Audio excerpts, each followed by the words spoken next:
was Kitty, of all people, who had found Michael that chill morning back in January. In the 5 weeks since, Billy had managed to mostly avoid her, even though they both lived in the neighbouring village and just a couple of miles apart.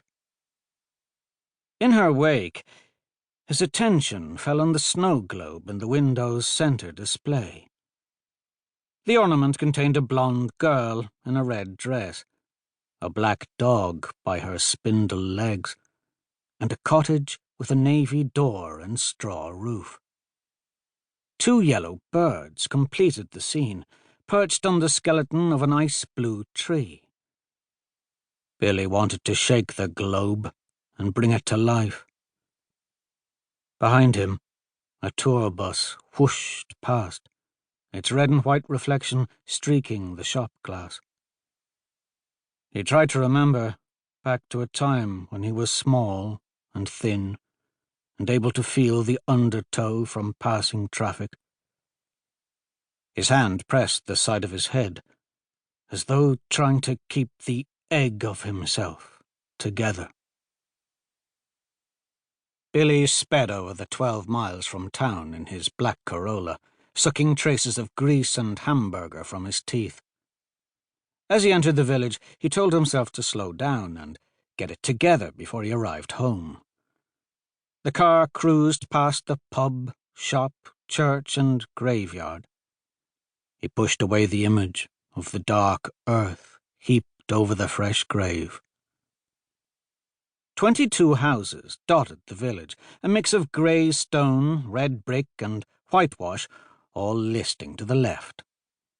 The entire scene dappled with weak, wintry sunshine.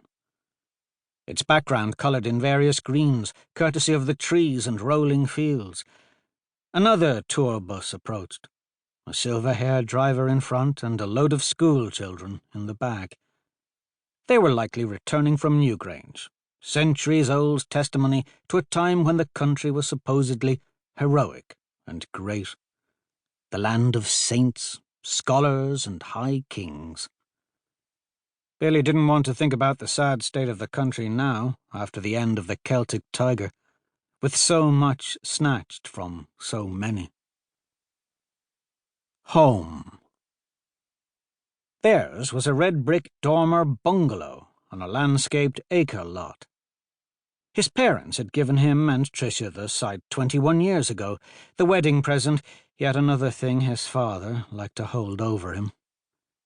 Billy tried not to look, but his eyes went straight to the trees behind the football pitch. Those trees, all trees, ruined for him now. He entered the kitchen. The radio was tuned to that country music station Tricia liked so much, some lament with an American twang playing. Not so long ago, he might have pulled her by the hand into the middle of the kitchen and twirled her around beneath his fingers. She would likely have pushed him away, laughing, and called him daft. Or, on another day, in a sharper mood, she might tell him, "Stop, or you'll give yourself a heart attack." Either scenario was better than how they tiptoed around each other now. She stood at the sink, peeling potatoes, all 5 foot nothing of her. He was 6 foot. She glanced over her shoulder, a strip of potato skin hanging from the peeler like a diseased tongue. "You weren't long. Town must be quiet." "Very quiet. I was in and out." He didn't say he'd done little more than stuff himself. Didn't mention Kitty Moore. "You just missed your mother," Tricia said. "Everything all right?" he asked. "Fine, she was just checking in." A fresh bouquet of lilies sprang from a vase on the table, their smell sickly familiar. The flowers looked beautiful, but seemed tainted, like black age spots in the glass of an antique mirror. That was the way with so much now. Tarnished, loaded. Birdsong that sounded like a child screeching. The creak of a door